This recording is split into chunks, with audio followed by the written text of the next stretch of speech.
Good morning students. Last class में हम polar coordinate के बारे में डिस्कस कर रहे थे। तो उसके बाद में आज हमारा जो मेन टॉपिक था वो ये था कि polar equation of a conic. हमारा टॉपिक जो था वो था polar equation of a conic. Polar equation of A conic. Conic आप पहले पढ़ चुके हैं। एक्चुअल में कोनिक होता क्या है? जो कोनिकोइड होता है उसका जब हम प्लेन सेक्शन करते हैं तो हमारे पास में डिफरेंट डिफरेंट 2D शेप्स बनती हैं जिनको हम कोनिक बोलते हैं। जैसे कोनिक के अंदर इलिप्स आता है, सर्कल आता है, पैराबोला आता है, हाइपरबोला आता है, या सेक्शंस ऑफ प्लेन्स आता है। तो ये हमारे कोनिक्स होते हैं। तो कोनिक एक्चुअल में होता क्या है? कोनिकोइड के सेक्शंस ही कोनिक बनते हैं। जब कोनिकोइड का प्लेन सेक्शन लेते हैं तो कोनिक बन जाते हैं। तो यहाँ पे हम किसी एक पर्टिकुलर कोनिक की बात नहीं करेंगे। वो इलिप्स भी हो सकता है, पैराबोला भी हो सकता है, हाइपरबोला भी हो सकता है। तो जनरल इलिप्स की, जनरल कोनिक की हम बात करेंगे। तो अब अपने को पोलर इक्वेशन ऑफ है कोनिक फाइंड करना है। तो सबसे पहले अपन कोनिक बनाते हैं कि कोनिक को किस तरह से लेना है। ये हमारी इनिशियल लाइन हो जाएगी। ये हमारा एक कोनिक ले लिया हमने। अब ये पैराबोला का भी पार्ट हो सकता है, इलिप्स का पार्ट भी हो सकता है, हाइपरबोला का भी पार्ट हो सकता है। तो ये इसकी शेप देख के ये नहीं सोच लेना कि हम पैराबोला ही लेके चल रहे हैं। पैराबोला कोई ज़रूरी नहीं है कि ये पैराबोला हो। ठीक है। और इस पे ये कोई पॉइंट पी ले लिया अपन ने, पी आर थीटा। ठीक है। और ये आ गई इसकी डायरेक्ट्रिक्स। ठीक है। डायरेक्ट्रिक्स तो तीनों में ही होती है, इलिप्स में भी होती है, हाइपरबोला में भी होती है, पैराबोला में भी होती है। ठीक है। ये इसका वर्टेक्स ए नाम दे दिया। ये हमारी एक्स एक्सिस है, इसको जेड नाम दे दिया। ये फोकस आ गई एस। ठीक है। एस फोकस को किससे डिनोट करेंगे? एस से। तो फोकस से इसके साथ में जो एंगल बन रहा है वो आर बन थीटा बन गया। एस पी आर हो गया। ये एल जो है ये आपकी हो गई length of latus rectum, L, और ये एल डैश। ठीक है। अब इस एल पॉइंट को यहाँ आगे डॉट करके बढ़ा देंगे, मिला देंगे, तो ये आर आ गया। और पी को जब आगे अपन एक्सटेंड करेंगे तो ये पॉइंट हमारा एम आ गया। ठीक है। तो एस हमारा पोल हो गया। और एस जेड जो है वो इनिशियल लाइन हो गई है। और ये जो एस जेड ये वाली डायरेक्शन है ये इनिशियल लाइन की पॉजिटिव डायरेक्शन है। और इधर की साइड में एस के अपोजिट में इधर क्या हो जाएगी? नेगेटिव हो जाएगी। ठीक है। अब ये मान लेते हैं कि जो फोकस है वो क्या है? एस है। और जो डायरेक्ट्रिक्स है वो आपकी ये एम जेड लाइन जो है वो डायरेक्ट्रिक्स है। अब पी को आर थीटा पॉइंट ले लिया अपन ने, और पी और एस को मिला दिया अपन ने, तो ये आर बन गया। P S equal to R हो गया। और एंगल पी एस जेड या पी एस ए कह सकते हैं, ये हमारा थीटा बन गया। ठीक है। और पी और एल से हमने क्या किया? परपेंडिकुलर डाल दिए अपन ने डायरेक्ट्रिक्स पे, जो कि एल आर और पी एम बन गए हैं। ठीक है। अब देखो कि एस एल इक्वल टू अगर अपन स्मॉल एल कह देते हैं। ठीक है।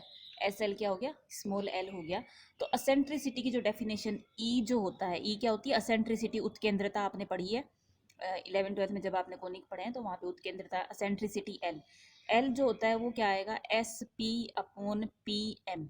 ये जो पॉइंट पी है, इस पी के लिए असेंट्रिसिटी का मतलब क्या है कि पी से फोकस का डिस्टेंस और पी की फोकस से डिस्टेंस और पी की डायरेक्ट्रिक्स से डिस्टेंस, नियता से दूरी और पोल से दूरी, ध्रुव से दूरी का जो अनुपात होता है, रेशियो जो होता है, वो आपका क्या होता है? एसेंट्रिसिटी होती है। तो ई इक्वल टू क्या आ गया? S P upon P M.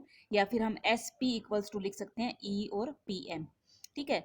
और ई पी एम हो गया। अब पी एम को अपन, अगर अपन यहाँ पे इसको यहाँ से यूँ मिला दें तो ये क्या? एन नाम दे दें अगर अपन इस पॉइंट को, तो पी एम को अपन क्या लिख सकते हैं? पी एम और एन जेड इक्वल है तो ई एन जेड लिख सकते हैं, कोई दिक्कत नहीं है।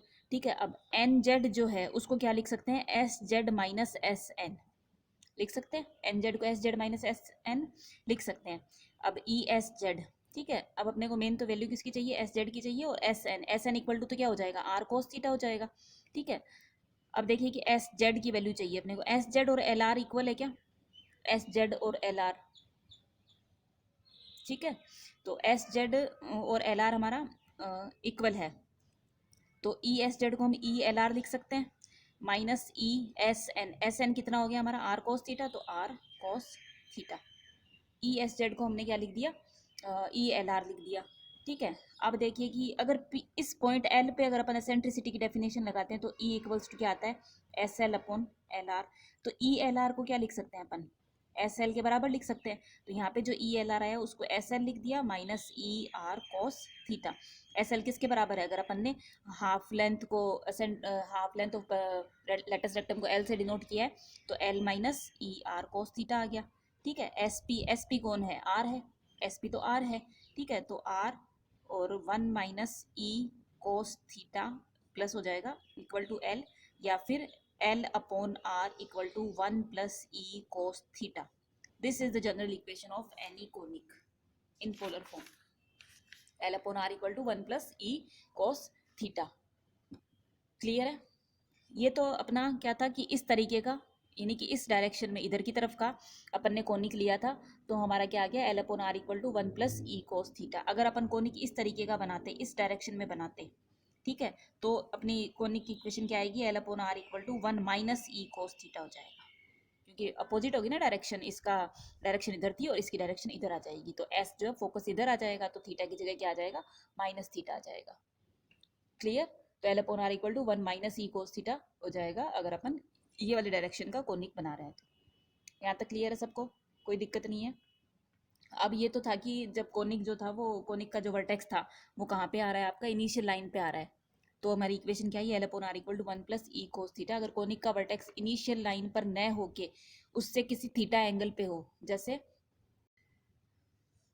अगर मेरा कोनिक इस तरीके का हो, ठीक है, और ये मेरा वर्टेक्स हो और ये मेरी फोकस एस हो, तो इस वर्टेक्स का यहाँ से यहाँ तक एंगल अगर अल्फा बनता है, तो L upon R equal to 1 + E cos theta की जगह क्या आ जाएगा, थीटा माइनस अल्फा।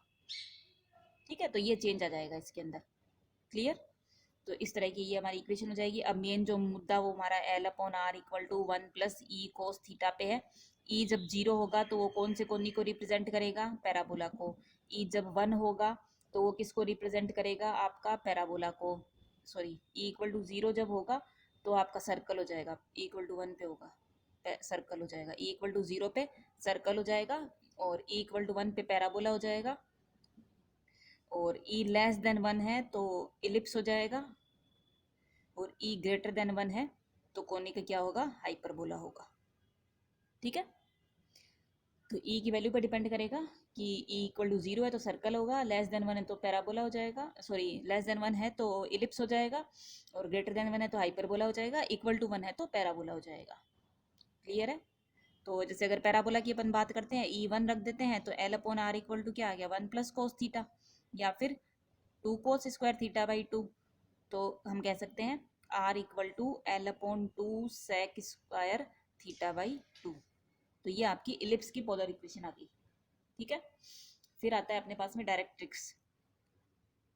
डायरेक्ट्रिक्स, ठीक है। अब डायरेक्ट्रिक्स की अपने को अगर इक्वेशन फाइंड करनी हो तो देखो कि एल एस इक्वल टू क्या था हमारा, L S equal to E of S Z था। ठीक है, था ना, पिछले उस पर दिखाया, देखो देखो ये था अपने पास में, E equal to S L upon L R था। ठीक है, अब जो एल आर था वो किसके बराबर है, एस जेड के बराबर है, तो E S Z equal to L S कर सकते हैं ना अपन। ठीक है, E S Z equal to L S आ गया। देखो E S Z equal to क्या आ गया अपने पास में, एल एस आ गया। ठीक है, और एल एस को हम लिख सकते हैं,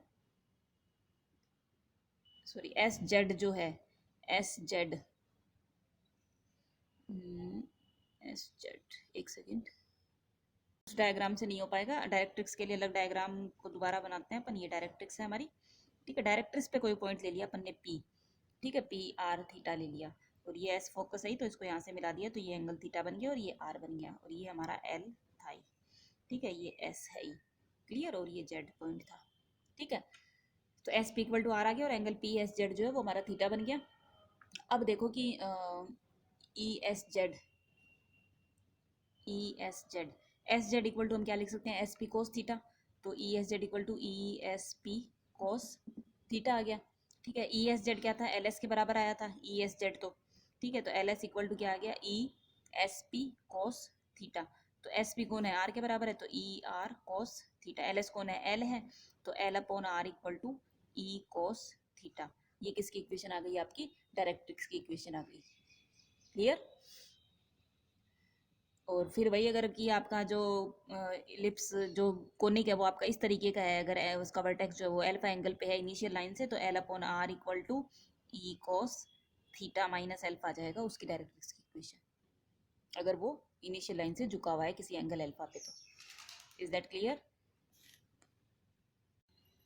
अब देखिए अपने को एक आर्टिकल प्रूव करना है कि ये कह रहा है कि by using polar equation of a conic prove that in a conic the semi latus rectum is the harmonic mean between the segments of any focal code.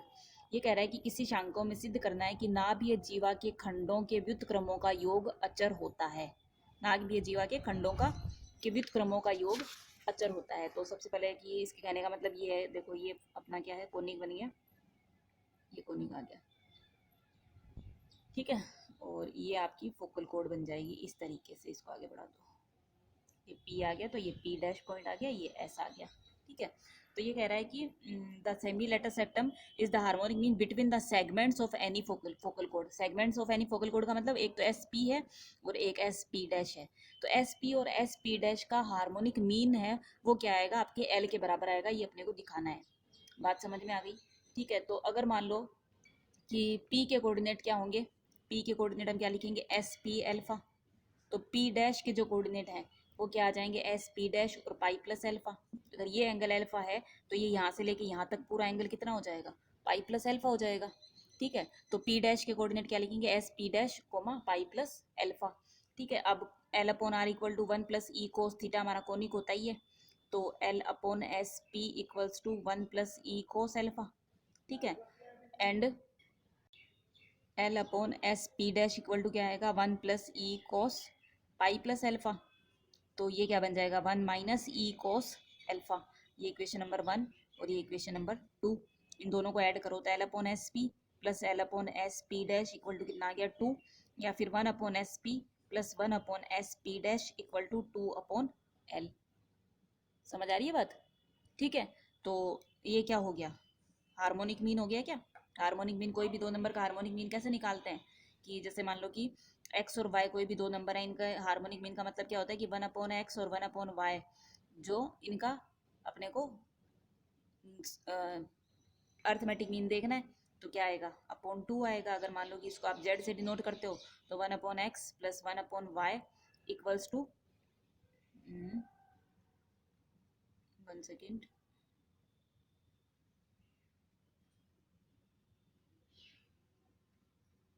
देखिए ये होता है ना अपना, कि अगर तीन नंबर एक्स वाई जेड अगर आपके हार्मोनिक मीन अगर फाइंड करना होता है तो 1/x और 1/y का जो अर्थमेटिक मीन है वो 1/z के बराबर आता है। तो 1/x plus 1/y equal to 2/z types हो गया। तो ये हो गया कि 1/SP और 1/SP डैश का जो हार्मोनिक मीन है वो किसके बराबर हो गया, आपका एल, यानी कि हाफ ऑफ प्लस रेक्टम, या फिर हाफ ऑफ, या फिर हम कह सकते हैं सेमी लेटस रेक्टम की लेंथ के इक्वल आ गया। अब उसमें तो क्या था कि जो पी और पी डैश दोनों थे वो एक ही, जो आपका जो एक ही ब्रांच थी, कोई भी पैराबोला मतलब कि हाइपरबोला की अगर अपन बात करते हैं तो इसकी एक ही ब्रांच पे लाई कर रहा है। अगर मान लो कि हाइपरबोला और उसकी दोनों ब्रांच अलग अलग ब्रांच पे हो, पी और पी डैश, तो पी के कोऑर्डिनेट अगर अपने एस पी एल्फा है तो एस पी डैश के जो कोऑर्डिनेट है वो क्या बन जाएंगे, S P dash alpha minus पाई, क्योंकि इधर आ गया ना, अपोजिट में आ गया, ठीक है। तो फिर हमारा कंडीशन क्या बनेगी, देखो L upon R equal to 1 + E cos theta होता ही है, ठीक है। तो L upon S P equal to 1 + E cos alpha आ गया, और L upon S P dash equal to 1 + E cos alpha minus pi. तो ये बन गया 1 - ई कोस एल्फा, ठीक है। तो सॉरी, माइनस का एस पी डैश आएगा ना, ये एस पी डैश भी माइनस हो जाएगा क्योंकि अपोजिट डायरेक्शन में चल रहा है, ठीक है। तो माइनस का एस पी डैश आ गया, तो L upon S P plus L upon minus S P dash equals to क्या आ गया, 2 आ गया, या फिर 1/SP plus 1/-SP dash equals to 2/L, ठीक है। तो अगर अपोजिट में भी चल रहा है आपका, तो दोनों अगर अलग अलग ब्रांच पे हैं तो भी हमारे पास में क्या है, ये माइनस तो सिर्फ अपोजिट डायरेक्शन में है, नेगेटिव डायरेक्शन में, इसलिए माइनस दिखा रहा है। तो दोनों फोकल कोड की जो लेंथ है एसपी और एसपी डैश, उनका जो हार्मोनिक मीन है वो किसके बराबर आ गया, सेमी लेटस रेक्टम के बराबर आ गया। क्लियर। तो दोनों केस के अंदर अपन ये बात प्रूव कर पा रहे हैं कि पोलर इक्वेशन के अंदर सेमी लेटस रेक्टम जो होता है वो हार्मोनिक मीन होता है segments of any focal code. Focal कोड का मतलब ये है कि नाभीय जीवा, नाभि से जाने वाली जो जीवा होती है वो नाभीय जीवा फोकल कोड। और कोड क्या होती है ये बात तो आप समझते ही होंगे ना। फिर आता है आपका ऑक्सिलरी सर्कल, ऑक्सिलरी सर्कल, सहायक वृत्त, ठीक है। ऑक्सिलरी सर्कल के अंदर क्या होता है कि जो आपकी मेजर एक्सिस होती है ना, मेजर एक्सिस को डायमीटर मान के जो अपन सर्कल ड्रॉ करते हैं, circle drawn taking diameter, major axis as diameter of ellipse, ठीक है। इलिप्स की जो मेजर एक्सिस है उसको एज ए डायमीटर कंसीडर करके अगर अपन, जैसे मान लो कि ये इलिप्स बनाया अपन ने, ये इलिप्स बनाया, इसकी ये मेजर एक्सिस है, तो इसको डायमीटर कंसिडर करके इस तरह का जो सर्कल बनाएंगे ये आपका क्या हो जाएगा, ऑक्सिलरी सर्कल हो जाएगा। ठीक है, तो ऑक्सिलरी सर्कल अगर अपने को ये दे रखा है कि L upon R equal to 1 + e cos theta, ellipse के लिए ई लेस देन 1 होता है। ठीक है, तो ऑक्सिलरी सर्कल की जो इक्वेशन आएगी वो क्या हो जाएगी आपकी, आर इक्वल टू ए हो जाएगी। क्यों हो जाएगी आर इक्वल टू ए, क्योंकि ये जो L upon R equal to 1 + e cos theta ellipse जो था वो आपका इनिशियल लाइन पे था, और इनिशियल लाइन को अपन एज ए डायमीटर मान के अगर कोई भी सर्कल बनाएंगे तो उसकी इक्वेशन क्या होती है, आर बराबर ए होती है, हम पहले ही भी पढ़ चुके हैं। ठीक है, अब आते हैं अपन एक्सरसाइज पे। एक्सरसाइज के अंदर देखिए कि इसके एग्जांपल्स भी थोड़े से टिपिकल भी हैं, और हो सकता है कि आपको एग्जांपल समझ में नहीं आए, तो आप पहले क्या करेंगे, एग्जांपल करने की कोशिश करेंगे। अगर आपसे फिर भी एग्जांपल नहीं होते हैं तो मैं आपको करवा दूंगी, आप मुझे बता देना कि आपसे कौन कौन से एग्जाम्पल नहीं हो पाए हैं। ठीक है, अब एक्सरसाइज के क्वेश्चन पे आते हैं। क्वेश्चन नंबर फर्स्ट का बी पार्ट जो है वो कह रहा है कि ये कोनिक दे रखा है आपको 3/r equal to 2 + √3 cos theta plus sine theta. ठीक है, तो ये कह रहा है कि find the latus rectum and eccentricity of this conic and write the name of the conic. Latus rectum निकालनी है और एसेंट्रिसिटी अपने को फाइंड करनी है। ठीक है, तो देखो थोड़ा सा इसको पहले सेट करके लिखते हैं कि 3/2r equal to 1 + √3/2 cos theta plus 1/2 sine theta. मैंने क्या किया, पूरी इक्वेशन को 2 से डिवाइड कर दिया। ठीक है, तो 3/2r इक्वल टू 1 प्लस इस √3/2 को मैं क्या लिख सकती हूँ, cos theta cos π/6 plus sine theta sine π/6, क्योंकि साइन π/6 1/2 होता है और कोस π/6 √3/2 होता है। तो इसको लिख सकते हैं cos theta minus π/6, cos theta cos π/6 plus sine theta sine π/6। या फिर इसको मैं थोड़ा और सेट करके लिखना चाहूँ तो 3/2/r equal to 1 plus cos theta minus π/6। इसको कंपेयर कराओ, L upon R equal to 1 + e cos theta की जगह थीटा माइनस एल्फा वाले से कंपेयर करा लो। एल की वैल्यू कितनी आ गई, लेंथ ऑफ लेटेस्ट रेक्टम, हाँ सेमी लेंथ कितनी आई 3/2 आई, तो लेंथ ऑफ लेटेस्ट रेक्टम कितना आ जाएगा, ये तो सेमी लेंथ होती है ना एल, तो 2l होता है, तो 3 आ गई। ठीक है, असेंट्रिसिटी कितनी आ गई, असेंट्रिसिटी 1 आ गई क्या, क्योंकि ए से कंपेयर करा लो, यहाँ पे कितना है 1 है। तो यही कह रहा था कि इसकी अपने को सेंट्रिसिटी उत्केंद्रता फाइंड करनी है, नाभिलंब की लंबाई फाइंड करनी है, लेंथ ऑफ लेटेस्ट रेक्टम, और कोनिक का नाम भी बताना है। तो जिसके सेंट्रिसिटी 1 होती है वो कौन सा कोनिक होता है, पैराबोला होता है। हो गया, और इससे क्या पता चल रहा है कि π/6 एंगल पे इनिशियल लाइन से जो π/6 एंगल पे यूं झुका हुआ है, वर्टेक्स जो इसका है वो ये एंगल कितना बन रहा है, π/6 बन रहा है। इससे ये शो हो गया हमारे पास में। क्लियर, चलिए फिर इसका सी पार्ट कह रहा है कि r equal to 2/3 - cos theta, ये दे रखा है। तो इसको अपन थोड़ा स्टैंडर्ड फॉर्म में कन्वर्ट कर लेते हैं, बताना है कि ये कौन सा कोनिक है।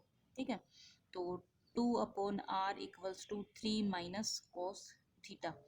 ठीक है, और अपन ये कर सकते हैं कि 2/3/r equals to 1 - 1/3 cos theta. ठीक है, तो असेंट्रिसिटी ई कितनी आ गई आपकी 1/3। पॉजिटिव नेगेटिव तो क्या इशू कर रहा है, नेगेटिव का मतलब तो ये है कि अपोजिट डायरेक्शन में बना हुआ है, बाकी पॉजिटिव नेगेटिव कोई इशू करेगा नहीं। लेकिन असेंट्रिसिटी आई कितनी 1/3, 1/3 क्या है, लेस देन 1 है। तो असेंट्रिसिटी जब लेस देन 1 होती है तो वो कौन सा कोनिक बनता है, इलिप्स।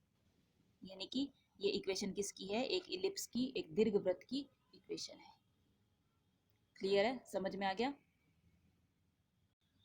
अब इसका फर्स्ट पार्ट जो था वो कह रहा था कि L upon R equal to 1 - e cos theta और L upon R equal to -1 - e cos theta. ये कह रहा है कि ये दोनों इक्वेशन एक ही कोनिक को रिप्रेजेंट करती है, ये अपने को प्रूव करना है। ठीक है, तो इस पे अगर कोई पॉइंट अपन P लेते हैं r1 अल्फा, तो P के कोऑर्डिनेट को अपन माइनस का r1 और पाई प्लस अल्फा भी ले सकते हैं। अपोजिट में चले गए तो एंगल भी घुमा दिया और पोलर इक्वेशन नेगेटिव कर दी, तो बात तो एक ही है, कोई फर्क नहीं पड़ा। तो इसके अंदर पहले अपन देखो L upon r1 equals to क्या आ गया, 1 - e cos अल्फा आ गया। ठीक है, तो L upon -r1 equals to क्या आएगा, 1 - e cos pi plus alpha. तो ये क्या आ गया, 1 minus cos pi plus alpha कितना होता है, माइनस कोस अल्फा, तो 1 - e कोस अल्फा आ गया। या फिर L upon r1 equals to -1 और सॉरी ये प्लस हो जाएगा, तो -e cos अल्फा। तो देखो हमारे पास में क्या आया, L upon r1 equal to -1 - e cos alpha. ये इक्वेशन क्या रिप्रेजेंट कर रही है कि जो r1 अल्फा पॉइंट था वो इस कोनिक पे लाई करता है। तो R1 अल्फा तो हमने कहा था इस कोनिक पे लाई कर रहा है, और हम प्रूव क्या कर रहे हैं कि R1 अल्फा इस कोनिक पे भी है। इसका मतलब both the conics representing same conic. Clear. अब देखिए क्वेश्चन नंबर 4 एक दे रखा है अपने को, क्वेश्चन को ध्यान से सुनिए। ये कह रहा है in any conic prove that the sum of reciprocals of the segments of any focal chord is constant. किसी शांकव के लिए सिद्ध करना है कि किसी भी नाभ या जीवा के खंडों के व्युत्क्रमों का योग अचर होता है। तो अभी अभी तो अपन ने प्रूव किया था 1/sp plus 1/sp dash equal to 2/l। ये क्या था? ये आपके फोकल कॉर्ड के पार्ट थे, सेगमेंट थे, और उनका जो रेसिप्रोकल है वो उनका सम जो है कांस्टेंट आना चाहिए, क्योंकि 2 भी कांस्टेंट है और l भी कांस्टेंट है। तो ऑलरेडी हम प्रूव कर चुके हैं, तो इस क्वेश्चन को मैं नहीं करवाऊंगी, ये हो गया है। इसी का सेकंड पार्ट को दूसरी लैंग्वेज में लिख दिया। In any conic prove that the semi latus rectum is the harmonic mean between the segments of any focal chord. तो ये बात तो हमने प्रूव कर ही दी ना, कि जो लेटस सेमी लेटस रेक्टम होता है वो हार्मोनिक मीन होता है सेगमेंट्स का एनी फोकल कॉर्ड के। तो ये क्वेश्चन अपना हो चुका है, तो क्वेश्चन नंबर 4 अपना डन है। नेक्स्ट क्वेश्चन है, a code PQ of a conic subtends a right angle at focus S if E be the eccentricity, L be semi-latus rectum,